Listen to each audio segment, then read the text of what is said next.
నీ దగ్గర కొండలను పెకల పరిపూర్ణ విశ్వాసం నీ దగ్గరున్నా, దేవదోషల భాషలతో మాట్లాడేటంత గొప్ప శక్తి నీ దగ్గర ఉన్నారు. పిచ్చోడా, ప్రేమ లేకపోతే వ్యర్థుడు రాను అన్నాడు. వేస్ట్ ఫెలో, యూస్లెస్ ఫెలో, నరకానికి పోతావురా అన్నాడు. మరి ప్రేమ లేకుండా ఏం చేసేస్తావు? సువార్త చేస్తావా? సిగ్గుండాలి. ప్రేమ లేకుండా సభలు పెట్టించేస్తావా? సిగ్గుండాలి. నువ్వు ముందు ప్రేమ చూపించి నీ పొరుగు వాడిని ప్రేమించు, అప్పుడు దేవుణ్ణి ప్రేమించినట్లు. నీ పొరుగును సహోదరుని ప్రేమించలేరు నువ్వు.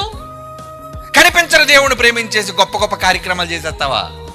ఎవడకు కావాలి? మీరు అలాంటి వాడు కాకూడదర్రా. అందుకే కుండ బద్దలు కొట్టినట్టు చెప్పాను మీ మొహం మీద. మీరు మారాలని. మేము మారమంటారా? Good bye. మారకపోతే మీ ఇష్టం. మీ నాశనానికి మీరే ఉత్తరవాదులు అవుతారు. కానీ దేవుని పిల్లలారా, మీ మనస్సు పాషాణాలైతే అవి కరిగి మెత్తని హృదయాలుగా మారితే దేవుని కోసం బ్రతకండర్రా. దేవునికి వెన్నుపోటు పొడిచి అవిధేయులైన పిల్లలుగా మనం ఉండొద్దు. నమ్మకమైన పిల్లలుగా, అవసరమైతే మన సహోదరుల కోసం ప్రాణం పెట్టేవాళ్ళుగా మారుదాం. That is true Christianity. అది నిజమైన క్రైస్తవ్యం.